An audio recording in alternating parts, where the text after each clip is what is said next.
Number 1. He said he talked to the voices in his head because they were his only friends. When I was doing psych clerkship as a med student, there was a schizophrenic patient with usual signs: auditory hallucinations, revealed appearance, no expressions on his face. He admitted to voices talking to him. The resident I was shadowing asked him what the voices say to him, and he refused to answer that question. Then she informed him that they can give him some medications to make the voices go away, and he immediately rebuked that option, mind you, still displaying no expression on his face the whole time. When the resident asked him, "Why?" he replied, "They are my only friends." Make sure to like, comment, and subscribe with a bell so you can be notified every time I upload new video every Monday, Wednesday, and Friday. Let's continue. "No," he laughed. "I worked with the people in the kitchen. Cooking helped calm the people. But sometimes I had to deal with hands-on deck situations." This really perked my interest. I've always been interested in insane people. I'm not sure why my mom never mentioned her uncle. He's our great uncle. Worked at the asylum. Maybe she didn't know either. I immediately asked for a story. I told him I could handle the worst of worst. But he didn't want to go to that. He told me the story and a few others, but I just want to tell you all this one for now. Story number 1. It was October 23rd, 1967. I remember the date because it was a week after your aunt gave birth to your cousin Leroy. I was working in the kitchen with some of the easier guys, the ones whose treatment was working. We locked up all of the knives and everything, obviously. I would get up each morning and procure everything so we didn't have to get the knives out at all for anything. It took away a lot of flavor, but it was the safest thing to do for obvious reasons. That morning I got in and grabbed the knives out and began to do the prep work for the day. I was always alone in the kitchen. Nothing seemed out of place at all. I went along whistling and talking to myself. Then I went to pick up one of the paring knives, and I couldn't find it.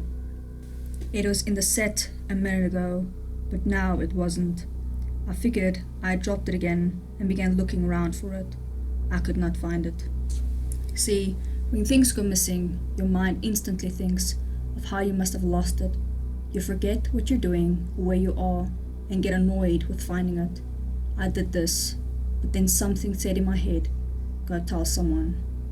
That's when it hit me. It may have been stolen. I had learned my first year that insane people have a way of going places they shouldn't be and magically disappearing. It's our job to make sure they don't disappear out of the asylum into public. But this, a knife, it could be deadly. I ran outside, locking the door behind me in case whoever it was still in there, and ran out to tell someone. The whole place went on lockdown. Everyone and everything searched, but we couldn't find the paring knife. At this point, everyone, and I mean everyone, was accounted for. We all went into the kitchen and searched. No knife. They asked me if I knew for a fact it had gone missing. To prove it, I showed them a potato I had peeled that morning with it. We all agreed that was weird, but I'm sure you know that sometimes things can literally disappear into a void. I blamed myself and offered to pay for a new knife and apologize for the inconvenience, but we all agreed that safety of the staff was the most important. Still nervous, I asked for someone to help me in the kitchen, just in case there was an unaccounted for crazy lurking, I don't know, on the ceiling or something.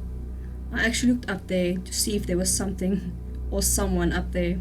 One of the guys felt bad and hung out with me, probably an hour into it. We were joking. I was feeling much better when we went into another lockdown. Over the intercom we heard for everyone to stay where they were and keep the doors locked. That was different. Lockdowns usually meant you do that until the place is cleared. Why the clarification? Me and the guy I was with kept working away. When we were done, we were still in lockdown. I phoned the front desk and a weird voice answered. Insane asylum full of creeps and geeks. How can we screw you over today? I looked at the phone and hung it up. I basically thought at this point we were all in trouble. In 1967 we didn't have 911, so I phoned the local police and let them know that I thought the asylum was in a great deal of trouble. We waited in the kitchen for about 4 hours before a police officer showed up. He asked us to open the door. Me and my friend looked at him strange, as if wondering if it was real. We both held knives behind our backs, looking a bit crazy. Then we saw the head doctor, blood all over his coat, and he said, "Let them in, boys." We opened the door, so naturally we begged to know what the hell happened. One of the employees had stolen the knife when I was washing some lettuce in the sink. He waited for the all clear, then began opening the cells for the crazy people, and trapped all the workers in the closet. One of the insane people stole the paring knife and killed him, then went around attacking other insane people. My call saved a lot of lives. Without it, and being in that room, locked, I'm not sure how long those men would have been trapped, and how many of the insane would have died by one stupid paring knife. It was truly a terrifying day.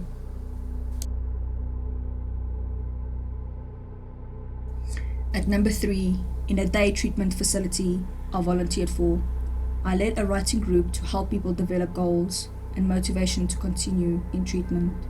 One woman gave really strong and compelling answers about wanting to improve her health, to be a better wife and mother, to have the energy to run around and play with her kids, etc.